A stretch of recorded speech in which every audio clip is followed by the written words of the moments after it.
spatchcock chicken. It's going to be an amazing quick little recipe using a whole chicken. Instead of roasting it and letting your chicken be dry, I'm going to give you a nice way to flatten the chicken out. Give you one of my famous marinades. I use it at uni a lot, everyone loves it. Hope you guys are going to like it too. Very basic and very quick.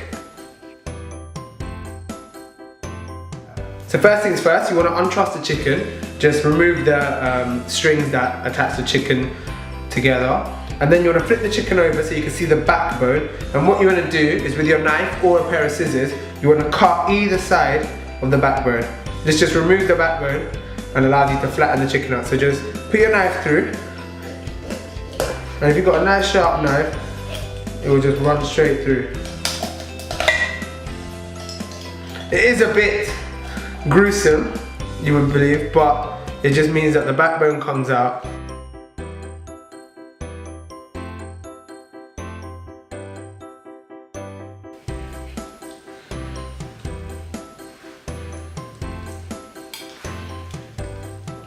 And again, just straight through the bones here. Again, this piece of meat won't go to waste, it will just go straight back in the stockpile.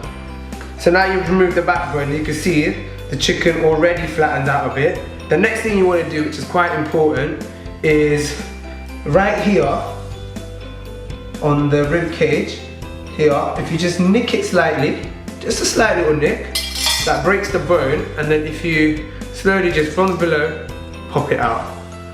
And that's the only thing you guys need to do for a spatchcock. As you can see now on the other side, the chicken is completely flat, the bones are out, and this means that the chicken will take less time to cook and it will be much more succulent, much more tasty and moist.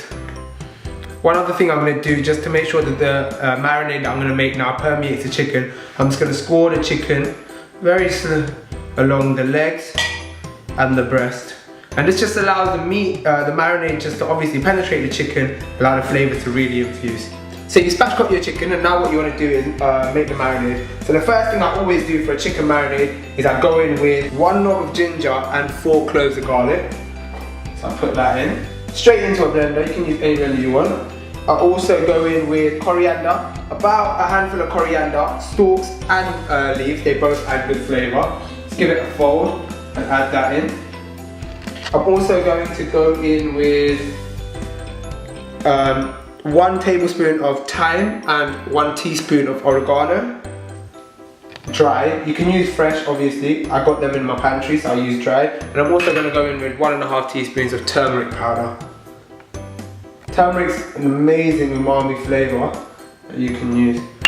Also, I'm going to go in with, I think, 11 dried red chilies. We like our spice, but obviously you can pick and choose how you want. So I'm going to go in straight with those as well. And finally, I'm going to go in with the juice of 1 lime.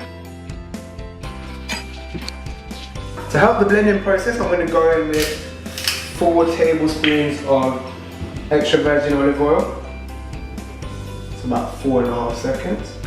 And I'm also going to add something a bit different. I'm going to add red wine vinegar. I'm adding red wine vinegar because firstly it keeps the chicken nice and moist while it's marinating, because it tenderizes, and it also adds a nice salty flavour to the chicken. Once it's done blending, take the lid off, get yourself a little teaspoon and give it a taste. It's going to be nice. This is the perfect time to just add a little bit of seasoning. Season to taste. Alright, so you got your spatchcock chicken, you got your marinade ready. What you're going to do now, find a couple of baking trays that are suitable for your chicken and just pour your marinade in. I'm going to use half for each. So this marinade does go quite a long way.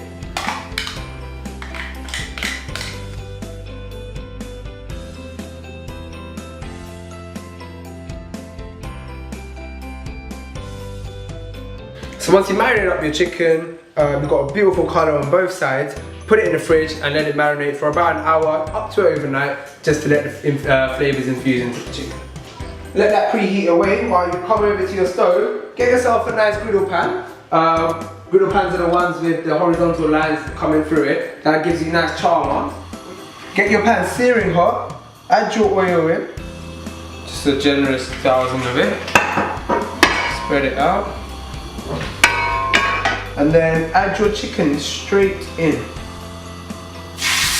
You can hear that noise coming through.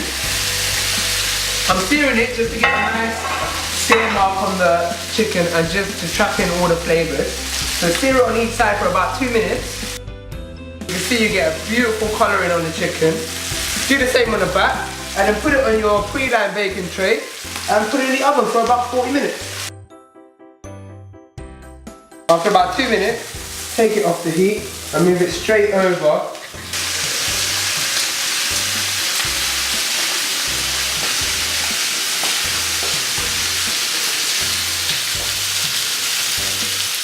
Alright, so I've just done the same thing again to this one. And what I'm going to do now, just move it over to the alongside this chicken. And we're going to bake it in the preheated oven at 200 degrees for half an hour. Okay. Go on, Abs.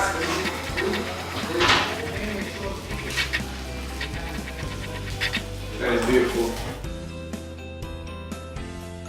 Alright guys, so once your half an hour's passed in the oven, take your chickens out and make sure that they're at core temperature of about 65 degrees Celsius, which is about 150 degrees Fahrenheit. It's very important that you cook poultry properly. If it's not, just put it back in the oven for another 10 minutes and then check the temperature after. If you don't have a thermometer, then you can just make a few incisions in the chicken, and if the juices run clear, then it's cooked and you're ready to go. So guys, there you have it.